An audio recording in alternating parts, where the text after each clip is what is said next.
अल्लामा शम्सुल हक अफगानी रहमतुल्लाह अलैह ने यह वाक़या लिखा है और भी दारुल उलूम देवबंद के कई उलमा ने इस वाक़े को लिखा है, क्योंकि उस जमाने का वाक़या है। पुरानी मैं सफर करता हूं पूरे मुल्क का, कई आज जो दरियाओं के मन है, दरिया है बिल्कुल, उनके दरियाओं के ऊपर बिल्कुल जो उनके मन बने हुए हैं, वहां कोई ना कोई मदरसा है, मदरसे की जगह बहुत बड़ी होती है। तो जब उनसे सवाल करो तो कहते हैं जी पाकिस्तान बनने से पहले यहां इतना बड़ा मदरसा था कि अफगानिस्तान के तालिबे इल्म यहां पढ़ते थे। ऐसे कई मदारिस हैं और आज ऐसे मदारिस अपने आपो ताप से चल रही है पूरे बर्रे सगीर में, जहां वाकई वो हजरात आए, खुद अल्लामा शम्सुल हक अफगानी थे, वहां से आए, पढ़ा और सारी जिंदगी दारुल उलूम में पढ़ाते पढ़ाते जिंदगी गुजारी। एक तालिबे इल्म जो उन्हीं के इलाके का था, अफगानिस्तान का, वहां रहता था, दीन पढ़ता था, पढ़ते पढ़ते पढ़ते दुनिया से चला गया, फौत हो गया।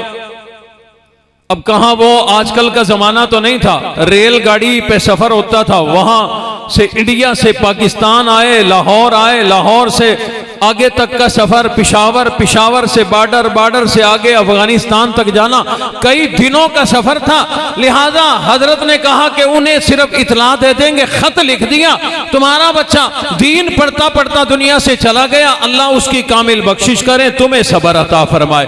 उनको खत लिख दिया, इधर जनाजा पढ़ा के वहीं दफन कर दिया।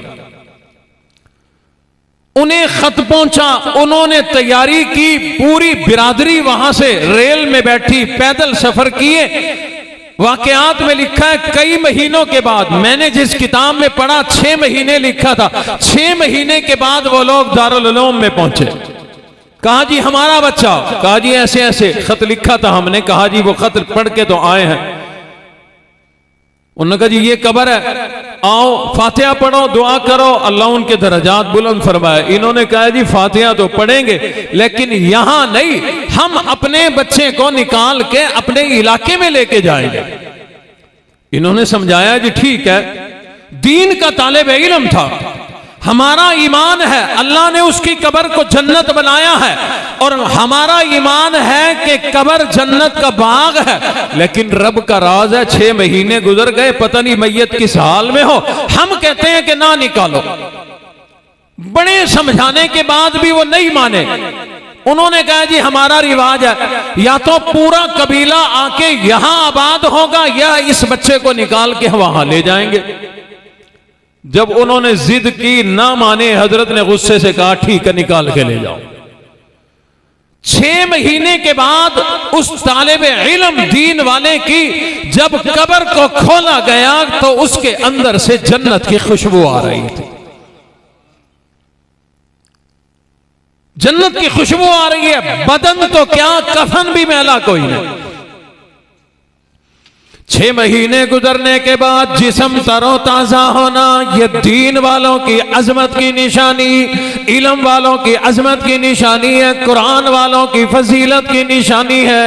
रब्बे कायनात ने दीन वालों को, कुरान वालों को बड़ी अजमतें अता फरमाई। आ लोग, ये कुरान पढ़ने पढ़ाने वाले, दीन पढ़ने पढ़ाने वाले, मर्दों या औरतें हो, ये कोई आम लोग कोई नहीं। इमामुल अंबिया ने फरमाया जब कोई दीन पढ़ने के लिए अपने घर से निकलता है, पहला कदम इसने जो गली के अंदर रखा है, वो गली के अंदर नहीं पड़ता, बल्कि फरिश्ते अपने पर फैलाया करते हैं, फरिश्तों के परों पे इनके कदम रखे जाते हैं। रब्बे कायनात दुनिया में ही इन लोगों को बड़ी अज़मत अता फरमाते हैं। हजरत शम्सुल अफगानी रहमतुल्लाह अलैह फरमाते हैं उस जवान की तालिब इल्म की कब्र को खोला गया, जन्नत की खुशबुएं आई, जिस्म भी सही सलामत है, कपड़ा भी सही सलामत है। उसकी मैयत को बाहर निकाल कर एक लकड़ी के डब्बे के अंदर रख के ले जाया गया पेशावर एयर। जब पेशावर के स्टेशन के ऊपर रेलगाड़ी पहुंची, वहां से रेलगाड़ी तब्दील होनी थी, एक से उतार कर दूसरी पे रखना था। स्टेशन पे इतनी खुशबुएं आई, इतनी खुशबुएं आई, कस्टम वाले आ गए, पुलिस वाले आ गए, इन्होंने कहा तलाशी दो इसके अंदर क्या क्या लेकर जा रहे हो? इन्होंने कहा इसके अंदर कुरान वाला, इसके अंदर दीन वाला। इन्होंने कहा नहीं नहीं, हमने भी बड़े बड़े कुरान वाले देखे, कुरान वालों की कब्रें देखी है, इतनी खुशबू किसी के जिस्म की, बदन की नहीं हो सकती। हमें शक है तुम कस्तूरी स्मगलिंग कर रहे हो, लिहाजा दिखाओ खोल के।